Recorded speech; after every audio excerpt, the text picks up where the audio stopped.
안녕하세요. 일생이 고달픈 30대 후반 은행원입니다. 취업만 성공하면 잘 살 수 있을 줄 알았어요. 하지만 본의 아니게 인생이 산 넘어 산이라는 게 체감되는 인생을 살고 있었답니다. 인생은 나만 잘한다고 편하게 살 수 있는 게 아니더군요. 특히 가장 가까운 사람의 고통은 제가 당하는 것처럼 마음이 너무 아팠어요. 바로 제 인생의 동반자인 남편이 억울한 일에 휘말리면서 저까지 정신적인 스트레스가 극심했습니다. 물론 지금은 상황을 이겨낸 상태예요. 하지만 남편은 아직 그때의 트라우마가 남아있어서 불면증에 시달립니다. 괜찮은 척 하려고 하는데 힘든 내색이 저한테 느껴져요. 지금도 저는 남편이 서울에서 계속 직장 생활을 했다면 억울한 사건에 휘말리지 않았을지도 모른다는 생각도 드네요. 원래 남편은 서울에서 직장 생활을 했었거든요. 저보다 2살 연하인 남편은 나이와 다르게 저보다 더 생각이 성숙했던 사람이었습니다. 남편과 연애하면서 제가 오히려 배웠던 점이 많았어요. 은행에서 일하던 저는 갑작스런 야근을 하는 날이 많았죠. 은행원들 사이에서는 은행 마감 시간 이후부터가 진짜 업무 시작이라는 말이 있을 정도로 일이 많은 편이었어요. 일이 끝나고 나면 늘 지칠 대로 지친 목소리로 남편과 통화를 했었습니다. 오늘도 진짜 힘들었어. 특히 오늘은 나이 지긋하신 어르신들이 많아서 그런지 설명해 드릴 것도 많고 안내할 것도 얼마나 많았는지 몰라. 나 목소리 좀 잠긴 것 같지 않아? 그러게, 목소리가 좀 힘든 것 같네. 그래도 어르신들은 잘 안내해줘서 고마우셨을 거야. 스마트폰을 볼 줄 모르시니까 은행원들한테 얼마나 고마워하시겠어. 이런 식으로 생각하면 뿌듯하지 않아? 오, 생각의 전환인데? 난 그저 일이라고만 생각해서 힘든가 봐. 에이, 원래 일은 다 힘들지. 힘들다고 생각하면 계속 힘들기만 하니까 다른 방향으로 생각해봐. 난 그렇게 하면 기분이 좀 나아지더라. 긍정적이고 성실한 남편은 부정적인 제 생각을 바꿔주는 사람이었죠. 그래서 힘들고 지루했던 은행 일도 이겨낼 수 있었어요. 그래서 저는 남편과 자연스럽게 결혼까지 생각하게 됐었답니다. 연애 기간이 3년이나 되다 보니까 양가 어른들을 몇 번 뵙기도 했어요. 그러던 과정에서 저는 남편이 시부모님께 하는 모습을 보고 더 확고하게 결혼을 결심하기도 했답니다. 결혼 전에 남자들이 친어머니한테 어떻게 행동하는지를 꼭 봐야 한다는 말 들어보셨습니까? 어머니한테 잘하는 남자가 나중에 결혼해서도 잘 산다는 말이에요. 이 말을 굳게 믿었던 남편이 어머님께 자상하게 대하는 모습이 참 보기 좋았답니다. 결혼 준비를 앞두고 시댁 식구들과 밥을 먹었던 날이었죠. 그때 남편이 어머님을 보면서 자상하게 물었어요. 요즘 일교차가 커서 감기 걸리기 딱 좋은 날씨인데 가디건이라도 챙겨 오시지 그러셨어요. 아이고, 내 정신 좀 봐. 깜빡했네. 이런 건 아버지가 좀 챙겨주시면 좋을 텐데. 그쵸? 엄마 추우시면 제 겉옷이라도 걸치세요. 아이고, 우리 아들이 걱정해줘서 내가 아주 무병장수하겠어. 어머님은 그때 남편의 말에 기쁜 목소리로 말했어요. 그 모습을 지켜보던 아버님이 호탕한 웃음소리를 내면서 말하셨습니다. 저러니까 네 엄마가 남편보다 아들이 더 낫다고 하는 거야. 내가 오늘도 아들한테 완전히 졌네. 졌어. 아버님의 장난스러운 말에 남편은 맞장구를 치면서 대답했어요. 저 보셨죠? 아버지 좀 더 분발하셔야겠어요. 그래, 내가 말려내. 아들한테 질 수 없지. 다음에는 내가 다 챙길게. 두 사람의 대화에 그 자리에 있던 식구들이 모두 즐거운 웃음소리를 내며 웃음이 터졌습니다.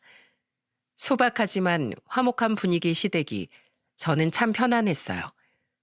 그래서 그런지 저와 남편은 결혼까지 꼴이 나는 과정에서 문제될 게 하나도 없었죠.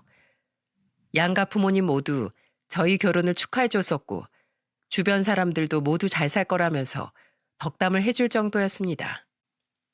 하지만 불행은 웃고 있는 사람의 뒤통수를 치고 벼랑간 온다는 말이 있지 않습니까? 결혼 후 행복한 신혼을 즐기던 저와 남편한테 불행이 닥쳤던 건 결혼 1년 만이었어요. 평소와 다름없던 저녁에 남편한테 다급한 전화 한 통이 울렸죠.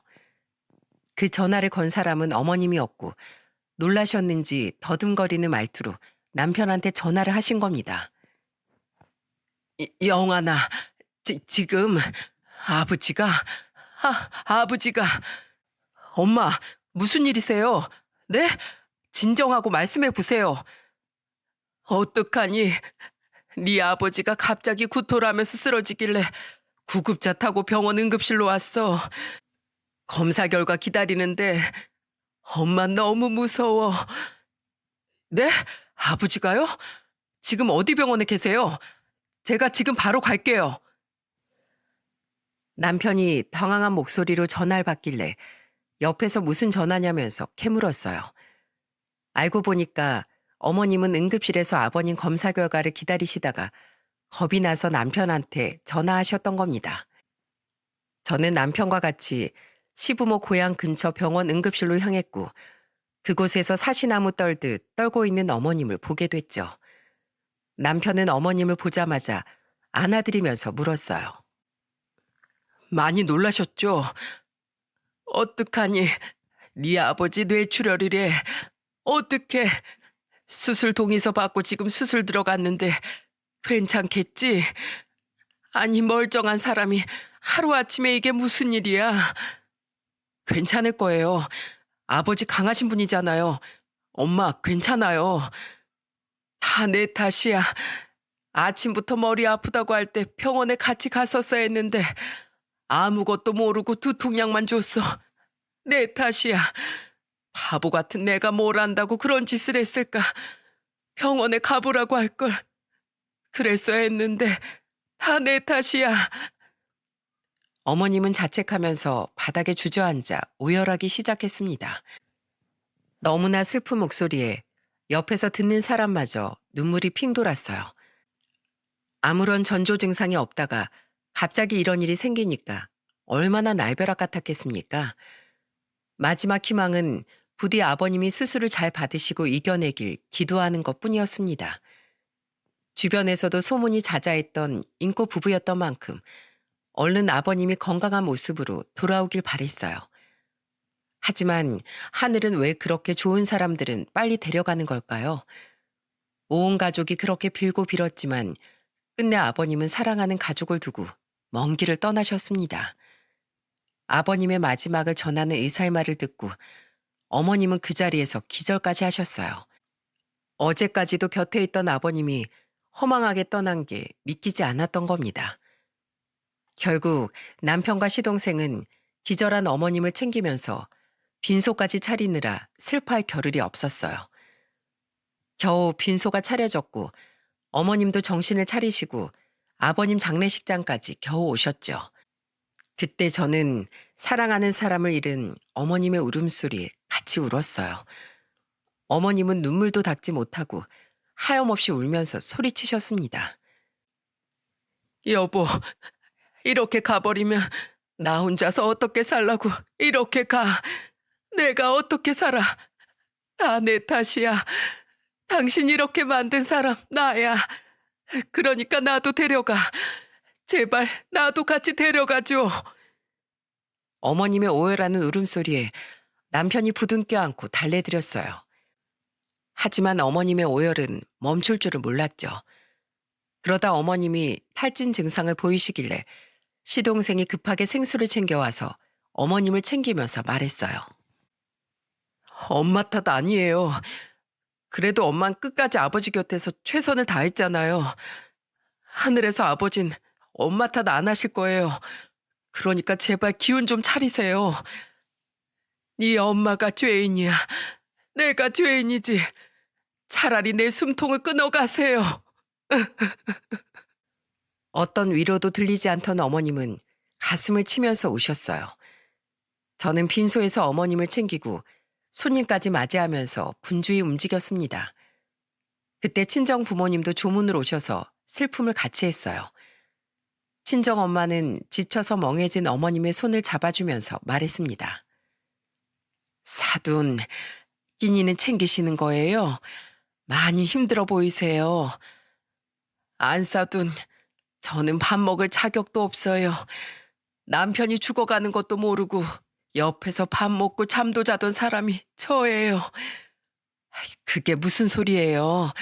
사람 팔자는 부처님 손바닥이라고 하잖아요. 안사돈 잘못 하나도 없습니다. 여기 오는 사람 중에 누가 안사돈을 탓하겠어요. 힘드시겠지만 마음 좀 추스르세요. 친정엄마는 계속해서 본인을 자책하던 어머님을 걱정했어요. 그래서 그날 조문하러 왔다가 하루 종일 어머님 곁에서 손을 잡아줄 정도였습니다. 그나마 조금 위안이 됐던 건 생전에 아버님이 좋은 분이셔서 조문객이 많았다는 거예요. 조문 오는 분들도 하나같이 안타까운 목소리로 이런 말들을 했습니다. 참 보기 좋은 부부였는데 아내만 두고 편히 가겠나. 안타까워서 어째. 아유, 이렇게 가기 너무 안타까운 사람인데.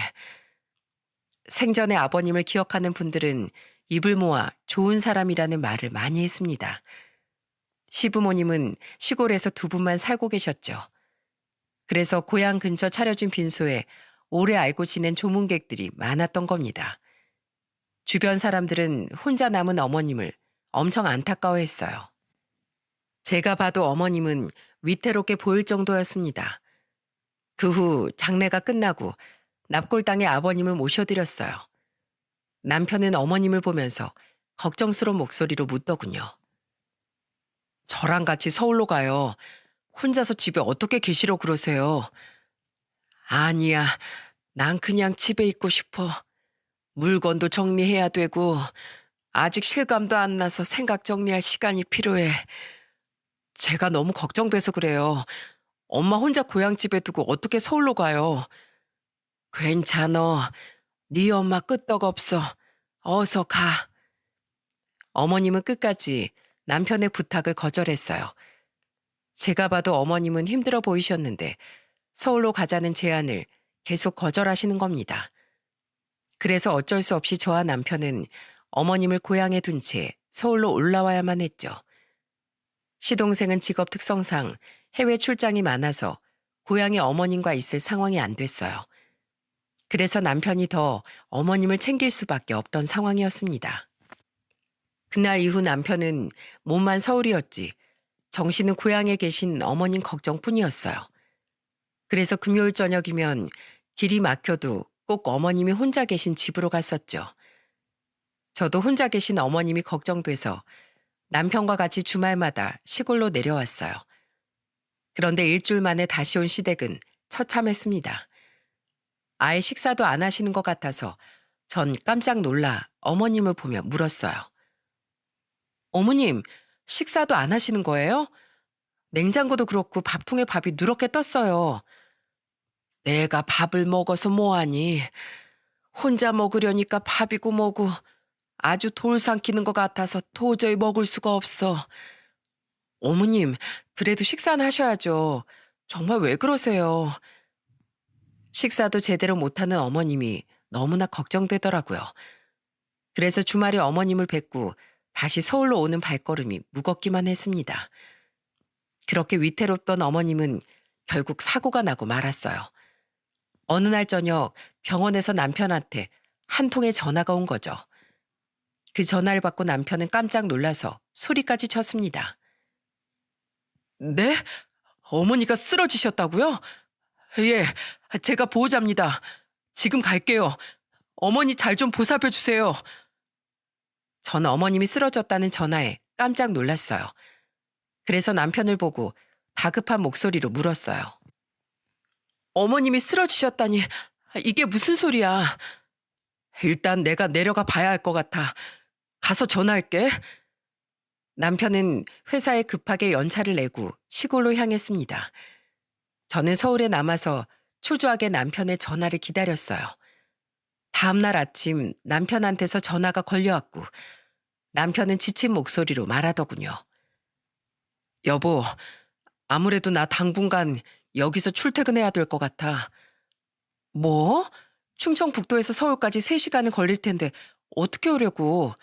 어머니 많이 안 좋으셔? 어머니가 못 먹고 잘 못 주무셨는지 탈진하셨어. 내가 옆에서 보살펴 드려야 할 것 같아. 심리적인 충격도 큰 것 같다고 해서 내가 곁에 있어 드려야 할 것 같아. 전 울면서 말하는 남편이 걱정됐어요. 그래서 남편이 원하는 대로 하라고 할 수밖에 없었죠. 하지만 시골에서 서울까지 출퇴근이 쉬웠겠습니까? 그래서 고민하다 어머님이 계시는 지역은행에 근무할 지점이 있나 찾아보기 시작했어요. 그때 마침 티오가 생긴 지점에 당당히 입사 지원까지 했죠. 저는 남편과 아예 시골로 내려갈 결심을 한 겁니다. 그리고 저는 남편과 이사를 하는 계획에 대해 본격적으로 상의를 했어요. 여보, 우리 아예 시골로 내려오자. 나도 당신도 서울에서 지내는 거 마음 안 좋잖아. 그리고 이렇게 갑자기 아버님 떠나보내고 나니까 살아 계실 때 곁에서 외롭지 않게 해드리고 싶어. 우리 부모님 집도 여기서 차로 1시간이면 갈 수 있어서 서울보다 접근성도 좋은 것 같아. 여보, 괜찮겠어? 그럼 당신 은행은? 난 벌써 이직 자리 다 알아봤지. 당신만 준비하면 되는데? 진짜? 여보, 정말 큰 결심해줘서 너무 고마워. 내가 이 은혜 잊지 않을게. 나 처가 식구들한테도 정말 잘할게. 지금도 잘하고 있으니까 너무 무리하지 말고 당신 몸도 챙겨. 그렇게 저와 남편은 의기투합해서 고향에 자리 잡기 위해서 머리를 굴리기 시작한 겁니다. 저는 지역 은행 자리에 도전하고 있었고 남편은 서울에서 일을 그만두고 고향에 있는 군청에 계약직 공무원 시험을 준비했어요. 일반 공무원과 다르게 일하는 기간이 정해져 있어서 시험도 매년 보는 공개 채용과 달라 분야만 맞으면 수시로 시험 공고가 뜨곤 했습니다. 그래서 남편은 자신의 전공을 살려서 계약직 공무원에 지원하게 된 거예요. 하늘에 계신 아버님이 어서 고향에 자리 잡으라고 살펴주셨는지 저와 남편은 고군분투 끝에 성공적으로 이직을 하게 됐습니다. 정말 이사까지 하고 나니까 새 출발하는 기분도 들고 감회가 새로웠습니다. 저는 이사를 마치고 남편에게 다짐을 하듯 말했어요. 우리 여기서 정말 후회 없이 잘 살자. 양가 부모님께도 잘하고 우리 부부도 여기서 단란한 가정 만드는 게 내 꿈이야. 난 당신만 있으면 다 잘할 수 있어. 서울에서는 어머님 걱정에 밤잠까지 설치던 남편이 고향에 내려오니까 표정도 밝아지고 편안해 보이더군요. 그런 남편을 보니까 정말 잘 내려왔다 싶었습니다. 친정이 있는 지역까지도 차로 1시간 거리라서 위치적으로도 저도 불만이 없었어요. 그렇게 앞으로는 정말 아무런 걱정 없이 잘 살 수 있을 거라고 믿었죠. 하지만 인생은 정말 산 넘어 산이더군요. 어찌나 인생이 구말리 같은지 참 힘들더라고요. 고향에 내려오고 1년 반 정도까지는 아무런 문제가 없었습니다. 저희는 듬직한 아들까지 낳고 점점 자리를 잡아가고 있다고 생각했어요. 그렇게 저는 아이를 돌보느라 육아휴직을 내고 집에서 아이를 볼 때 벌어졌던 거예요. 처음 고향에 내려왔을 때는 생기도 넘치고 밝았던 남편이 점점 표정이 어두워지는 게 아니겠어요? 심지어 갑자기 살도 빠져서 평소 잘만 입던 바지가 헐렁해 보일 정도였죠. 저는 아침에 출근하려고 옷을 입는 남편이 바지가 크길래 놀란 목소리로 물었습니다. 여보, 요즘 다이어트 해? 애는 내가 낳았는데 왜 당신이 다이어트를 해? 세상에, 이거 바지 허리 남아도는 것 좀 봐. 어? 바지가 왜 이렇게 커졌지? 벨트라도 할까? 그래, 벨트라도 해봐. 남들이 보면 마누라가 남편 옷 사이즈도 모른다고 막 욕하겠다. 그때 남편이 살이 얼마나 빠졌는지 맨날 입던 바지가 헐렁한 걸 보고 깜짝 놀랐어요. 남편도 바지가 크다 싶었는지 벨트를 찾아서 허리에 벨트를 찼습니다. 그런데 너무 마른 남자가 벨트를 하니까 정말 강목처럼 보이는 거예요. 그래서 저는 아무래도 이상해서 걱정되는 목소리로 재차 물었어요. 여보, 어디 아픈 거 아니야? 갑자기 이렇게 살이 빠지는 게 말이 돼? 아니야. 내가 요즘 일이 좀 바빠서 그런가? 밥을 먹어도 뒤돌면 배고프더라. 계약직 공무원이 뭐가 그렇게 바빠? 기간 정해져 있다고 너무 막 부려먹는 거 아니야? 군청에서 누가 당신한테 힘들게 해? 아니야. 내가 아직 적응 중이라 그렇지 뭐. 곧 괜찮아질 거야. 남편은 제가 무슨 일 있냐고 물으니까 그냥 적응 중이라고 말했어요. 그때는 아무래도 젊은 나이에 새로 적응하는 것보다 나이 들어서 새로 적응하는 게 더 힘들 수도 있겠다는 생각이었죠. 워낙 남편이 힘든 내색을 안 해서 전혀 눈치채지 못했어요. 그래서 저는 다음 날 바지 허리가 남을 정도로 살이 빠진 남편을 위해서 옷을 사온 겁니다. 남편은 제 속도 모르고 옷을 사다 주니까 웃으면서 말하더군요. 뭘 이런 걸 사왔어. 그냥 벨트하고 입어도 되는데 당신 옷이나 사지. 밖에서 일하는 당신 옷을 사줘야지. 내 옷을 왜 사? 옷이 날개라더니 잘 맞네. 당신이 사다 줘서 그런지 마음에 쏙 든다. 이렇게 당신 웃는 거 진짜 오랜만에 보는 거 알아? 정말? 내가 그랬어? 그래. 당신 요새 잘 웃지도 않고 같이 밥을 먹어도 통 무슨 생각을 하는 건지 알 수가 없었다니까. 누가 텃세 부려? 아니, 그런 거 없어. 당신도 적응 중이라 힘들었던 것 같은데 힘내. 우리 집 가장이 기죽어 있는 모습 보면 내 속이 편하겠어? 누가 텃세 부리면 나한테 말해. 내가 아주 홍군형을 내줄 테니까. 그래, 난 우리 마누라 있어서 든든하다. 오랜만에 활짝 웃는 남편 모습을 보니까 마음이 한결 편안해졌어요. 그런데 안심하는 것도 잠시 이해할 수 없는 일이 생긴 거죠. 사준 지 얼마 안 된 새 바지를 세탁하려고 주머니를 살피고 있었는데 엉덩이 밑쪽이 찢어져 있는 겁니다. 세상에, 책상 앞에서 일하는 사람이 엉덩이 밑에가 찢어질 일이 뭐가 있겠습니까? 저는 너무 놀라서 남편을 불러서 바지를 보여주면서 물었어요. 여보, 바지 이 구멍 뭐야? 당신 어디 산에서 굴렀어? 바지에 흙먼지도 그렇고 몇 년 입은 바지처럼 이게 뭐야? 그게 군청에서 시설 점검 나갔다가 넘어졌는데 구멍이 난 줄을 몰랐네. 당신은 전산 담당인데 왜 시설 점검을 나가? 일손이 부족해서 지원 나간 거야. 다신 그런 일 없어. 새 바지가 찢어져서 어떡해? 지금 바지가 문제야? 바지가 찢어질 정도로 넘어졌으면 당신도 어디 다쳤을 거 아니야. 다친 곳은 없어? 난 괜찮아. 벌써 며칠 전 일인데. 난 멀쩡해. 안 그러던 사람이 왜 그렇게 여기저기 사고를 치고 다녀. 속상해서 정말. 저는 답답한 마음에 한숨을 쉬면서 하소연을 내뱉었습니다. 안 그러던 사람이 살도 빠지고 심지어 다치는 걸 보니까 정말 속상하더라고요. 그래서 저도 모르게 남편 속도 모르고 속마음이 튀어나오고 만 겁니다. 그 후 저는 집에서 애를 보다가도 남편이 집에 오면 유심히 살펴보게 됐어요. 오늘은 어디 다친 곳 없나 계속 신경이 쓰이더라고요. 그러던 어느 날 남편이 잘 마시지도 못하는 술을 잔뜩 마시고 온 거예요. 무슨 일이 있으면 차라리 속 시원하게 털어놨으면 좋겠는데 자꾸 술에 취해 들어오는 날이 늘어만 갔습니다. 그날도 저는 술에 취한 남편 겉옷을 벗겨주려고 다가갔어요. 그런데 남편 겉옷을 벗겨주려다가 저는 목 부근에 있던 상처를 보게 된 겁니다. 저는 깜짝 놀라서 남편을 흔들어 깨우면서 소리쳤어요. 당신, 목에 상처 이거 뭐야? 또 어디서 이렇게 긁혀서 온 거야? 왜 그래? 나 머리 아파. 누가 당신 목이라도 졸랐어? 목에 멍도 있고 핥긴 자국도 있어. 대체 뭐하고 돌아다니는 거야? 왜 그래? 나 피곤하다고 했잖아. 남편은 한 번도 큰 소리를 낸 적이 없었는데 그날은 저한테 소리까지 치면서 그만하라고 하더군요. 상처난 남편 걱정한 게 잘못한 겁니까? 이유는 말도 안 하고 화만 내니까 저는 어이가 없어서 남편한테 소리치면서 말했습니다. 지금 화낼 사람이 누군데 당신이 소리쳐?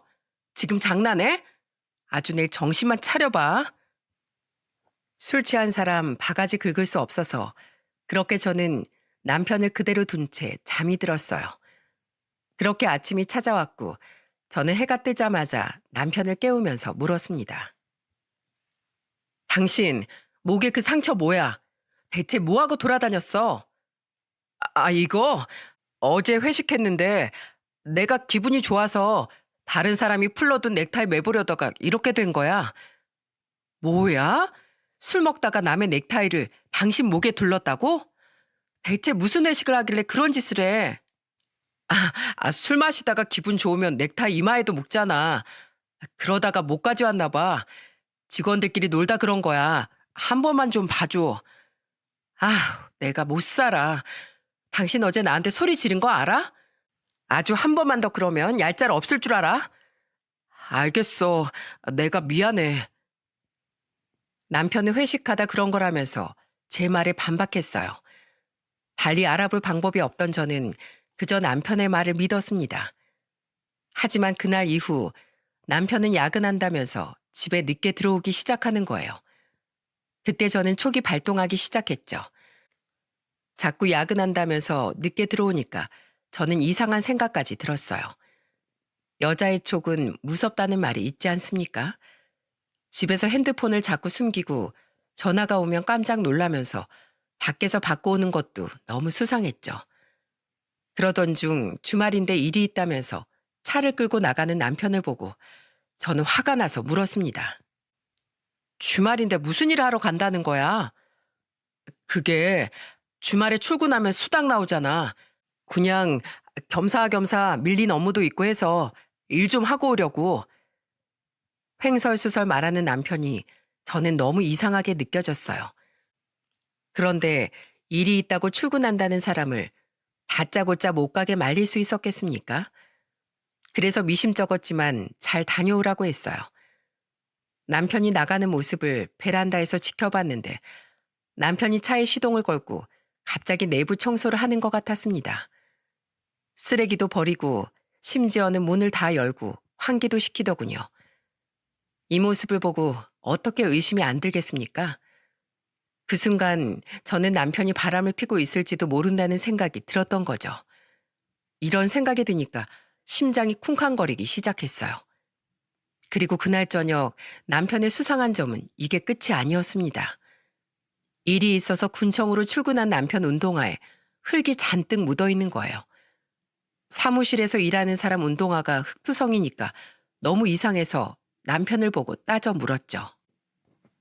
당신, 운동화 이게 다 뭐야? 대체 어딜 다녀온 거야? 군청에서 일하다가 긴급 보수할 일이 있어서 또 지원 다녀왔어. 또 지원을 나갔다고? 당신 대체 군청에서 하는 일이 뭐야? 요즘 당신 진짜 이상해. 다 바쁜데 일을 어떻게 못한다고 해. 그냥 서로 돕는 거지. 나 너무 피곤해. 그냥 좀 넘어가줘. 남편은 피곤하다면서 대화도 피하려고 했어요. 그때부터 저는 남편이 숨기는 게 있다는 걸 직감했고 외도를 하고 있을지도 모른다는 생각에 배신감까지 치밀었습니다. 저는 시어머님을 위해서 시골까지 내려왔는데 남편이 이런 식으로 저를 배신할 줄은 상상도 못한 일이었거든요. 심지어 제 이런 의심에 정점을 찍는 결정적인 사건이 또 터져버린 거죠. 어느 날 카드값이 나온 걸 보고 저는 입이 떡 벌어졌어요. 신용카드로는 주유만 하던 남편이 그때 카드값으로 무려 300만 원이 나온 겁니다. 내역을 살펴보니까 노래 주점부터 백화점까지 온통 유흥거리였던 거예요. 그걸 본 순간 저는 온몸에 피가 식는 기분이었어요. 그래서 저는 일부러 내역서를 숨겨두고 결정적인 외도 증거를 잡겠다고 결심했습니다. 섣불리 따졌다가 괜히 증거만 다 놓칠 것 같았거든요. 그래서 저는 인터넷에 외도 증거 잡는 방법을 검색해서 소형 녹음기까지 구입했어요. 지난번에 남편이 시동이 꺼진 차에서 누군가와 오랜 시간 통화하는 게 수상했거든요. 그래서 대체 무슨 통화를 하는지 알아내겠다는 일념으로 녹음기를 차에 설치한 겁니다. 그렇게 2주일 동안 저는 평소처럼 지냈어요. 그런데 이상하게 남편 안색이 날이 갈수록 안 좋아지는 겁니다. 그걸 보면서도 저는 바람도 체력 좋은 놈들이 피는구나 싶었죠. 그 후 저는 모른 척 하고 있다가 남편 몰래 군청으로 찾아갔어요. 그리고 저는 군청에서 정말 눈이 뒤집어지는 장면을 목격하게 된 겁니다. 그동안 남편을 의심했던 제가 한심할 정도로 제가 목격한 장면은 처참했어요. 바로 제 남편이 다른 직원들한테 쌍욕을 들으면서 잡초를 뽑고 있는 게 아니겠어요? 제가 두 눈으로 목격한 장면은 이랬어요. 한 직원이 쭈그리고 앉아있는 남편을 발로 툭툭 치면서 비아냥거리면서 소리치는 겁니다. 여기 안 보여? 잡초를 뽑으라고 잡초를. 눈은 장식으로 달고 다녀? 눈 뜬 장님이 따로 없네. 죄송합니다. 제가 못 봤어요. 그러니까 눈을 똑바로 뜨고 다니라고. 계약직 주제에 어디서 까불어? 오늘 아침에도 나보고 인사 똑바로 안 했지? 어? 나 보면 바로 달려와서 90도로 인사부터 하라고 했잖아. 오늘 여기 있는 잡초 다 뽑고 들어와. 알겠어? 모가지가 뻣뻣한 것 같으니까 고개 팍 숙이는 방법부터 잡초 뽑으면서 배우고 들어와. 목장갑을 끼고 잡초를 뽑는 남편을 둔 채 두 사람을 낄낄거리면서 들어갔어요. 그때 저는 한 걸음에 남편 앞으로 달려갔습니다. 저를 본 남편은 귀신이라도 본 것처럼 소리치더군요. 여보, 전화도 없이 여긴 왜 왔어? 지금 그게 문제야? 저놈들 뭐냐고. 그동안 대체 무슨 꼴을 당하고 있던 거야? 여보, 일단 진정해. 내가 다 설명할게. 제발 내가 부탁할게. 내가 차키 줄 테니까 얼른 집에 가. 같이 가. 당신 여기서 일하는 거 나 1분 1초도 못 봐. 제발 여보, 당신이 이럴수록 내가 더 비참해져. 제발 내가 부탁할게. 남편은 저한테 애걸복걸하면서 부탁했습니다. 그러면서 저한테 차키를 쥐어주면서 제발 먼저 집에 가달라고 애원하는 겁니다. 쩔쩔매는 남편을 보면서 저는 눈물을 흘리면서 차로 갔어요. 차에 탄 순간 저는 제가 설치해둔 녹음기가 떠올랐죠. 저는 허겁지겁 녹음기를 재생했고 숨겨진 진실을 마주한 순간 저는 무너져 내렸습니다. 그리고 그대로 집으로 갈 수가 없었어요. 그 지옥 같은 곳에 남편을 두고 제가 어떻게 혼자 갈 수 있겠습니까? 그래서 녹음기를 들고 잔뜩 화가 난 채로 쳐들어갔던 겁니다. 군청에 들어서자 아까 잔디밭에서 남편을 발로 툭툭 치던 2명의 직원 중 다른 한 명이 남편한테 종이를 던지면서 고성을 지르고 있었어요. 야, 계약지. 서류 똑바로 못 봐? 그렇게 남의 서류 하나하나 지적을 하더니 왜 네 보고서는 이따위야? 다시 해와. 표준 양식으로 작성한 건데 새로 하라고 하시면 어떤 양식을 써야 하는 건지. 내가 그것까지 알려줘? 여기가 유치원이야? 여기 직장이야. 넌 잠깐 일하고 떠날 계약직이라 이렇게 대충 일하냐? 네가 날 까려고 발악해도 난 절대 안 잘려. 알겠어? 이 잔챙이 새끼야. 이 장면을 보고 저는 제대로 머리 꼭지가 돌아가고 만 겁니다. 그래서 녹음기를 쥔 주먹을 불끈 쥐면서 그 공무원을 보면서 소리쳤어요. 누구한테 잔챙이래? 성질머리가 그따위니까 머리숱도 다 날아갔지. 뭐? 잡초를 뽑으면서 고개 숙이는 법을 배워? 넌 인성교육부터 똑바로 해. 머리숱도 몇 가락 없는 게 어디서 훈수질이야? 뭐? 당신 말 다 했어? 당신 뭐야? 나 이영환 와이프다. 네가 지금 잠자는 사자 코털을 건드려? 네가 먼저 여길 떠나나 내 남편이 먼저 떠나나 어디 한번 두고 보자. 제가 고래고래 소리를 지르니까 군청에 있던 직원들이 전부 저를 쳐다봤어요. 사람들의 이목이 집중되니까 옆에서 거들던 직원이 저를 보고 대신 소리치기 시작했습니다. 당신 여기가 어디라고 큰 소리야? 그러는 이들은 왜 세트로 군청에서 지랄인데? 나 정정당당하게 세금 내는 시민이다. 왜? 지금 여기 다 세금으로 돌아가는 건데 내가 왜 큰 소리 못 치는데 왜? 너희 둘 딱 기다려. 다신 여기 발도 못 붙이게 할 거야. 당신 이리 와. 저는 남편을 보고 소리쳤고 남편은 놀란 표정으로 달려왔어요. 그렇게 저는 그 지옥 같은 곳에서 남편을 데리고 나왔습니다. 그리고 집으로 가는 내내 한마디도 하지 않고 그저 흐르는 눈물만 닦았어요. 집에 도착한 후 저는 남편한테 충격적인 사실을 듣게 된 겁니다. 전상 관리하다가 내 윗선임이 외국인 근로자들 급여 절반 떼먹고 있다는 걸 알고 이러면 안 되는 거 아니냐고 말했더니 그때부터 날 괴롭히기 시작한 거야. 임금을 떼먹어? 그걸 어떻게 떼먹었는데? 외국인들이 아무것도 모르니까 계약서 2장에 도장을 찍게 한 거야. 한 장은 원래 급여가 적힌 계약서였고 다른 한 장은 원래 임금의 절반 금액이었어. 외국인 근로자들한테 절반 금액이 적힌 계약서를 주고 통장 관리까지 직접 하고 있더라. 그러면서 인력사무소에 알선 대가로 돈도 찔러주고 있는데 그걸 어떻게 그냥 넘어가. 외국에서 돈 벌겠다고 한국까지 온 사람들이잖아. 알고 보니까 남편은 그동안 9급과 7급 공무원한테 괴롭힘을 당하고 있던 상황이었던 거죠. 둘이서 외국인 근로자들 임금을 빼돌리고 있었고 그걸 알게 된 남편은 우선은 자초지종을 들으려고 했던 거예요.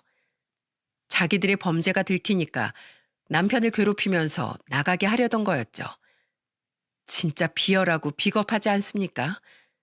심지어 그동안 남편이 고발이라도 할까봐 아예 감시까지 하고 있었다는 말에 저는 속이 썩어가는 것 같았습니다. 저는 모든 사실을 알게 되자 남편한테 울면서 하소연을 했어요. 나한테 말을 했었어야지. 난 그것도 모르고 당신 바람 피는 줄 알고 무슨 짓을 했는 줄 알아? 미안해. 당신이 나 믿고 여기까지 왔는데 내가 어떻게 일을 그만둘 수 있어. 당신이랑 우리 애 생각해서라도 내가 도저히 그럴 수가 없었어. 당신이 이렇게 힘들게 번 돈을 내가 어떻게 써. 그동안 남편과 저는 쌓여있던 오해를 드디어 풀 수 있었습니다. 그리고 저는 남편한테 녹음기를 설치했던 사실을 털어놨어요. 그 안에는 그동안 남편이 차로 출퇴근을 시키던 것까지 다 녹음된 상태였죠. 결국 괴롭힘 증거까지 생생하게 다 남아있게 된 겁니다. 저는 더 이상 두고 볼 수 없었고 다음날 경찰에 두 공무원을 바로 고발했어요.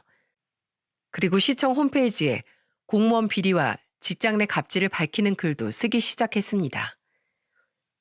땡땡 군청에서 표준 근로계약서 조작과 말단 직원한테 갑질 및 괴롭힘을 주동했던 2명의 공무원을 고발합니다. 제가 쓴 글은 그 동네 맘카페에 퍼지기 시작했고 또 다른 증언들이 속속히 밝혀지기 시작한 거죠. 그동안 수습 과정을 밟고 있던 계약직 신입 직원들까지 괴롭혔다는 증언들이 폭주했어요. 썩은 부분을 도려내지 않았더니 이런 일이 계속해서 일어나고 있던 겁니다. 증언들을 보니까 정말 괴롭히는 방법도 가지가지였어요. 공무원으로 정식 임용되기 전에 일정 기간 동안 실무를 하면서 일을 배우는 제도가 있는데 이 기간이 끝나면 떡을 돌리라고 강요를 했다는 겁니다. 공무원 월급 얼마나 된다고 그걸 강요합니까? 심지어 피해 직원은 전화 통화를 녹음했던 파일까지 같이 올렸더군요. 그 피해 직원이 쓴 글에는 정말 처참한 현실이 그대로 담겨 있었습니다. 공무원 집단에서 누군가를 비리로 고발하는 일은 참 어렵습니다. 워낙 좁은 사회다 보니까 익명으로 신고해도 누가 신고했는지 금방 알 수 있어요. 그래서 저도 신고를 망설였는데 이 글을 보니까 지난 과거가 떠올라서 용기 내서 글을 씁니다. 저 2사람 한두 번이 아니에요. 아마 피해자 계속 나올 겁니다. 저는 보관하고 있던 통화 내용 같이 올립니다. 부디 정의는 살아있다는 걸 꼭 보여주시길 바랍니다. 그리고 통화 녹음을 들어보니까 익숙한 목소리로 신입 공무원을 협박하는 목소리가 들렸습니다. 공무원은 첫 발 내딛는 게 중요한 거 알지? 15 끝나면 나한테 제일 먼저 똑 돌려. 알겠어? 눈치껏 해, 눈치껏. 내 말대로 안 하면 앞으로 사회생활 힘들어질 줄 알아. 정말 자기가 뭐가 되길래 남의 사회생활까지 지고 흔들려고 하는지 어이가 없더군요. 제가 신호탄을 쏘자 여기저기서 괴롭힘을 당했다는 증언들이 쏟아졌습니다. 군청 공무원들의 비리와 괴롭힘이 작은 동네를 뒤집었어요. 결국 어머님 귀에까지 들어가서 남편을 부둥켜 안은 채 목 놓아 우셨습니다. 내 새끼, 그동안 얼마나 힘들었어. 엄마한테 말하지 그랬어. 미안하다. 내가 너한테 침만 됐어. 아니에요. 다 제 선택이에요. 좋은 모습만 보여드리고 싶었는데 너무 죄송해요. 아니다. 나 때문에 힘들었지. 미안하구나. 내가 널 봐서라도 정신을 차렸어야 했는데 너를 볼 면목이 없구나. 어머님은 하염없이 울면서 남편을 끌어안고 우셨어요. 남편이 무슨 죄가 있겠습니까? 그저 아버님 먼저 떠나보내고 어머님께라도 더 효도하려던 생각뿐이었어요. 그런 남편이 이런 엄청난 일을 당했다고 하니까 저도 정말 속이 너무 썩어가는 것 같았습니다. 그래도 남편과 모든 증거를 모아서 고발한 결과 주동자들은 결국 직위 해제 처리가 됐더군요. 외국인 근로자들 임금을 떼먹었던 건 출입국 관리법 위반으로 형사처벌까지 받게 된 겁니다. 그리고 직장 내 괴롭힘도 너무 많은 비리가 밝혀지면서 징계위로부터 직위 해제 처리까지 된 거죠. 이런 불명예 퇴직이 어디 있습니까?